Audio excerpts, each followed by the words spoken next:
आज मैं उठ के सुबह सुबह मस्त एक्सरसाइज कर रहा था। सुबह सुबह बढ़िया मौसम था तो मैंने सोचा क्यों ना थोड़ी एक्सरसाइज कर लिया जाए, क्योंकि अगर आपको एक अच्छी लाइफ जीनी है तो जरूरी है कि आप अपनी सेहत का भी ध्यान रखें। तो मैं मस्त अपने डोले शोले बना रहा, तभी मुझे मेरे मोबाइल में एक मैसेज आता है और मैसेज आने के बाद जब अपना मोबाइल खोल के देखता हूँ तो मैसेज में कुछ इस तरीके से लिखा हुआ था। सभी लोगों को सूचित किया जाता है कि अपना ड्राइविंग लाइसेंस रिन्यू करवाने के लिए जल्द से जल्द आरटीओ ऑफिस में पहुंचे। जो ऐसा नहीं करेगा उसका 2 व्हीलर का लाइसेंस कैंसिल कर दिया जाएगा, तो तुरंत पहुंचे आरटीओ ऑफिस। भाई ये देख के लिटरली मेरी फटके हाथ में आ गई थी। मुझे अपना लाइसेंस कैंसिल नहीं करवाना था, तुरंत मैं घर की तरफ भागा। सबसे पहले तो नहाया और नहाने के बाद मैंने कपड़े सिलेक्ट किए कि भाई कौन से पहन के जाने के। फिर एकदम से याद आया कि भाई कोई भी पहन लूं, ड्राइविंग टेस्ट में तो पास होगा अपनी स्किल के दम पे। तो मैंने फटाक से कपड़े पहन लिए और निकल पड़ा घर के बाहर। और आज इस ड्राइविंग टेस्ट में मैं लेके जा रहा था अपनी हीरो की स्प्लेंडर, क्योंकि ऐसे ड्राइविंग टेस्ट में हमेशा आपको हल्की फुल्की व्हीकल ही लेके जाना चाहिए। तो मैंने भी अपनी स्प्लेंडर लिया और सीधा निकल पड़ा आरटीओ ऑफिस में अपने ड्राइविंग टेस्ट की तरफ। स्प्लेंडर को मैंने 2 दिन पहले सर्विस से लेके आया था, तो मुझे पता था भाई ये कुछ प्रॉब्लम नहीं देने वाली। लेकिन मैं दिक्कत इस बात की हो रही थी कि अचानक से इन लोगों ने ड्राइविंग टेस्ट को क्यों कंडक्ट किया। लेकिन फिर भी मैं किसी तरह ट्रैफिक को पार करते हुए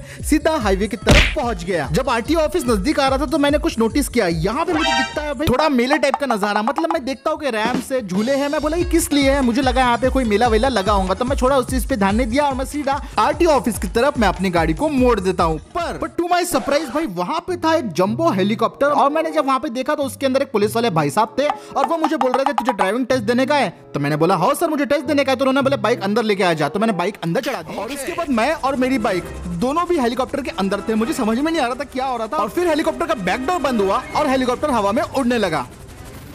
अब ये चीज मेरे समझ के बाहर थी कि भाई मेरे साथ ऐसा क्यों हो रहा है कि मुझे तो बुलाया गया था भाई ड्राइविंग टेस्ट देने के लिए, लेकिन यहाँ पे जो हो रहा था कुछ मेरे सर के पल्ले नहीं पड़ रहा था। मैं अंदर के अंदर सोचने लगा था, लेकिन इतने में वो हेलीकॉप्टर रैम को पहुंचा देता है वही रैम पे जो मैंने स्टार्टिंग में देखा था। दोस्तों मैंने आपको बताया था कि मिलेट ऐसा कुछ दिख रहा है, तो वहीं पे ये हेलीकॉप्टर हमको लेके आ जाता है और ले जाने के बाद हमको अच्छे से लैंड करवा देता है यहाँ पे। फिर पुलिस वाले भाई मेरे को उतरने को बोल देते हैं, तो मैं यहाँ से उतर जाता हूँ। लेकिन जैसे ही मैं उतरता हूँ तो मैं देखता हूँ कि भाई यहाँ पे तो और भी ज्यादा बाइकर्स है, यहाँ पे अपनी बाइक लेके आए हैं। और मेरे ख्याल से मुझे लग रहा था कि ये सब लोग भी ड्राइविंग टेस्ट देने के लिए आए हैं। अभी तक मुझे कुछ समझ में नहीं आ रहा था, तभी जो हेलीकॉप्टर जिससे मैं यहाँ पे आया था वो हेलीकॉप्टर मेरी बाइक को बाहर निकाल के रख देते हैं और वापस चल जाते हैं फ्लाइट भर के। और फिर एक दूसरे पुलिस वाले आते हैं, वो बोलते हैं हमको लाइन में लग जाओ। तो हम सब लोग लाइन में लग जाते हैं और फिर वो कुछ इस तरीके से बोलना शुरू करते हैं। तो जैसा तुम लोगों को पता होगा आजकल एक्सीडेंट बहुत हो रहे हैं, तो उससे बचने के लिए हमने स्पेशल ड्राइविंग टेस्ट डिजाइन किया है। इस टेस्ट में पास होना हर किसी के लिए कंपलसरी है और जो पास नहीं होगा उसको लाइसेंस नहीं मिलेगा। और उसके बाद वो हमें ड्राइविंग का टेस्ट ट्रैक दिखाते हैं और ये टेस्ट ट्रैक काफी डरावना था। यहाँ पे हमको तरह तरीके की चीजें पार करनी थी। आजू बाजू पूरा पानी था, गलती की कोई गुंजाइश नहीं। अगर एक भी गलती करते तो सीधा पानी में गिरते। उसके बाद तरह तरीके के ऑब्जेक्ट्स को हमको क्रॉस करने का था। यहाँ पे पूरा दिमाग का और बाइक का दोनों का कंट्रोल होना जरूरी था। हर वो चीज को क्रॉस करना था जो आज से पहले बाइक के साथ कभी चलाया ना हो। और भाई साहब फाइनली जब ये सब क्रॉस हो जाता है तो लूप जंप मार के आपको अपनी मंजिल पे पहुंचना था। और ये सब देख के मुझे अभी से चक्कर आने लग गए थे, लेकिन क्या करे ड्राइविंग टेस्ट करना ही था। तो सभी लोग तैयार हो जाओ, आप सभी लोगों का टेस्ट अब शुरू होने वाला है। तो अब ड्राइविंग टेस्ट की शुरुआत हो गई थी। पहले जाने की हिम्मत हमारे एवेंजर वाले भाई ने दिखाई और वो एवेंजर वाला भाई बाइक पे बैठा और स्टार्टिंग लाइन की तरफ पहुंच गया। स्टार्टिंग लाइन पे पहुंचने के बाद उन्होंने अपनी एंट्री करवाई बुक में, और बुक में एंट्री करवाने के बाद टेस्ट हो गया शुरू। स्टार्टिंग में टेस्ट काफी ज्यादा आसान मालूम पड़ रहा था, क्योंकि यहाँ पे सिर्फ कंट्रोल का ही भाई पूरा खेल था। और एवेंजर एक क्रूजर बाइक है, तो इसलिए इसको कंट्रोल करना हमारे एवेंजर वाले भाई को मुश्किल नहीं जा रहा था। उन्होंने पहले पड़ाव में अच्छे तरीके से अपने बाइक को कंट्रोल करी। और भाई आजू बाजू पूरा पानी था, एक गलती करने से सीधा बाइक पानी में गिरती। उसके बाद हमें पटरी को क्रॉस करना था, तो भाई ने पटरी को अच्छे से क्रॉस किया, लेकिन नीचे सरकने वाले थे। लेकिन फिर भी थोड़ा और अच्छे से एक्सेलरेट देके उन्होंने पटरी को भी क्रॉस कर लिया। और तीसरे पड़ाव की तरफ जब वो पहुंचे तो उसके बाद उन्होंने ब्लॉक्स को भी अच्छे से क्रॉस कर लिया। और हमें भी देख के लग रहा था कि भाई ये टेस्ट तो आसानी होने वाला है, क्योंकि जितना भी बोलो थोड़ा ऐसा लग रहा था कि पार्कोर कर रहे हैं बाइक के साथ। लेकिन भाई एवेंजर बहुत अच्छा परफॉर्म कर रही थी। उसके बाद थोड़ा ये और आगे चले गए और अभी थोड़ा कॉन्फिडेंस आने लग गया था। ये अच्छा खासा जंप करवा के अपनी बाइक को आगे पीछे लेके जा रहे थे। पीले ब्लॉक्स को भी उन्होंने क्रॉस कर लिया। छठवां पड़ाव जब आ रहा था तो उन्होंने दिखता है कि भाई एक अलग ही टाइप की चीज थी। मुझे नहीं पता थी दोस्तों ये क्या चीज थी, लेकिन फिर भी एवेंजर वाले भाई ने थोड़ा धक्का मुक्की खा के इसे पार कर लिया। सामने भी थोड़े बहुत पत्थर थे, लेकिन उसे भी एवेंजर ने बहुत अच्छे से पार कर लिया, क्योंकि इसके सस्पेंशन ने बहुत अच्छा साथ दे रहे थे इसका। और एक जंप मार के इस पड़ाव को भी उन्होंने पार कर लिया था। सामने फिर उन्हें थोड़े ब्लॉक्स दिखे जो कि बहुत ज्यादा अच्छे थे, और उन्होंने तो भाई फुल स्पीड में पार करते जा रहे थे। एवेंजर वाले भाई की हिम्मत देख के हम सब लोग चौंक गए। लेकिन कहते हैं ना एक गलती सब कुछ बिगाड़ देती है, तो यहाँ पे वो अपनी बाइक को ब्रेक नहीं मार पाया और जिसकी वजह से वो सीधा चले गए दोस्तों पानी में। और भाई साहब वो डूब गए और साथ ही साथ उनकी बाइक भी डूब गई। एवेंजर वाले भाई सुरक्षित थे लेकिन उनकी बाइक पूरी तरीके से डेड हो चुकी। अब थी बारी हमारे अगले बंदे की, जो कि थे पल्सर 180 वाले भाई। ये भी चले अपनी स्टार्टिंग लाइन की तरफ। यहाँ पे इन्होंने एंट्री कराई बुक में, और बुक में एंट्री कराने के बाद ये भी निकल पड़े चैलेंज करने के लिए।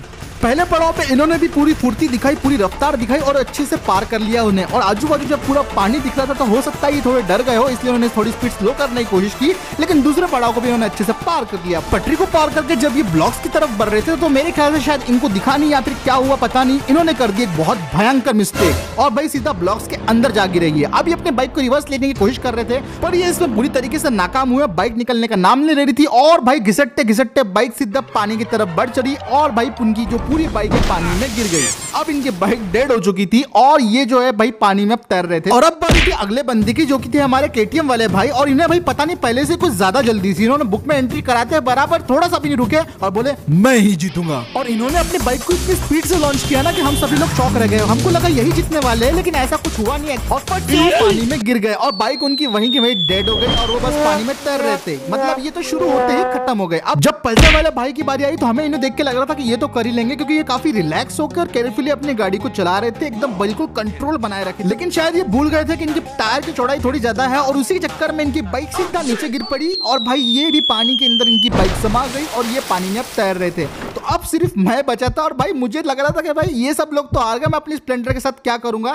लेकिन मैंने बोला कि चलो भाई अब करके दिखाना है आर्या पार। मैं निकल पड़ा। सबसे पहले तो अपनी एंट्री करवाई और एंट्री करवाने के बाद मैंने अपना हेलमेट पहना और भाई सीधा निकल पड़ा अपना टेस्ट देने के लिए। मैं पहले पड़ाव की तरफ काफी ज्यादा आहिस्ता आहिस्ता गाड़ी चला रहा था, क्योंकि भाई से स्प्लेंडर थी, बाकियों की जैसी एकदम उसमें टायर वगैरह इतने अच्छे ग्रिप वाले नहीं थे, लेकिन फिर भी मैं अपनी गाड़ी को बैलेंस बना के रख रहा था और आराम आराम से चलाया जा रहा था। मैंने पहला और दूसरा पड़ाव आराम से क्रॉस कर लिया था, क्योंकि दूसरे लोगों ने जो गलतियां की थी मैंने उनको अच्छे से देखा था और भाई मैं वो गलतियां नहीं कर रहा था। और फिर मैंने आराम आराम से ब्लॉक्स को पार किया। मैंने अपनी स्पीड नहीं बढ़ाई थी और भी थोड़ा सामने मुझे थोड़ी जंप दिखी, मुझे डर लग गया, लेकिन यहाँ पे भी मैंने आराम से अपनी गाड़ी को क्रॉस करवा लिया। अब यहाँ पे एकदम सीधी सीधी जगह थी, थोड़ी जंप्स थे, तो मैंने भी यहाँ पे अच्छे से अपनी गाड़ी को जंप करवाया, क्योंकि भाई यहाँ पे थोड़ी भी स्पीड बढ़ाना जरूरी नहीं था। यहाँ पे हर जगह गैप ही गैप थी, आप देख सकते हो हर जगह गैप ही गैप थी। तो इसका मतलब ये नहीं कि आप अच्छे से पार कर सकोगे अगर स्पीड में भगाओगे तो। फिर मुझे ये थोड़ा आड़ा टेढ़ा रास्ता दिखा जो काफी ज्यादा स्लिपरी था, लेकिन इसे भी मैंने थोड़ा आहिस्ता आहिस्ता से क्रॉस कर लिया। मेरी टायर्स की ग्रिप बाकी गाड़ियों की इतनी नहीं थी दोस्तों, लेकिन फिर भी मैंने अच्छे से इसको पार कर लिया। लेकिन पत्थर लोगों ने मुझे काफी ज्यादा तकलीफ दे रहे थे दोस्तों, लेकिन किसी तरह मैंने अपने बाइक से एक्सेलरेटर और गियर को कंट्रोल करते हुए वहां से निकाल लिया। लकड़ी का ब्रिज भी अच्छा खासा तकलीफ दे रहा था, यहाँ पे मेरी ग्रिप बनी नहीं रही थी, लेकिन भाई किसी तरह बस मैं फिसलते किसी तरह मैंने गाड़ी को ऊपर ले लिया। अब यहाँ पे रैंप आया था जो काफी ज्यादा चिकना था, मुझे बस यहाँ से एक यू टर्न लेके गाड़ी को मुड़वाना था, जो मैं काफी ज्यादा संभल के कर रहा था भाई, क्योंकि एक गलती और मैं भाई गिरने वाला था। मेरा एक बार गलती से पैर नीचे पड़ गया था तो मैं डर गया था भाई ये क्या हो गया करके, लेकिन फाइनली इसको भी मैंने पार कर लिया। थोड़ा सीधा रास्ता था, थोड़े ब्लॉक्स आए, ब्लॉक्स को भी मैंने फुल स्पीड में पार किया। फिर पटरी के ऊपर चढ़ा और पटरी के ऊपर चढ़ने के बाद जब मुझे यहाँ से नीचे जाना था तब लिटरली बताओ मेरी फटके हाथ में आ गई थी। ये देख के मुझे बहुत डर लग रहा था, लेकिन किसी तरह मैंने भाई अब हिम्मत करी और भाई आजू बाजू पूरा पानी था, पटरियों के बीच में बहुत भयंकर गैप था, लेकिन किसी तरह मैंने उसे पार कर लिया। और भाई सब फाइनली अब मेरे सामने था ये बहुत बड़ा सा लूप जिसमें से मुझे जंप करना था। सबसे पहले तो मैंने अपनी बाइक को थोड़ा पीछे किया, क्योंकि मुझे स्पीड पकड़नी थी अच्छी खासी ताकि मैं जंप कर सकूं। और भाई साहब फिर थोड़ा सा मैंने स्टाइल मारते हुए अपनी बाइक को पूरा फुल एक्सेलरेट दे दिया था, पूरा अपने चक्के घसाने लग गया मैं स्प्लेंडर के। और मैंने सोच लिया था कि भाई इससे जंप मारना ही है, नहीं तो सीधा पानी में डूब के मर जाना है। तो बस मैंने फुल स्पीड में अपनी बाइक को आखिर लॉन्च ही कर दिया और पूरी रफ्तार से पूरे भरोसे के साथ मैंने अपनी बाइक को जंप करवा ही दिया।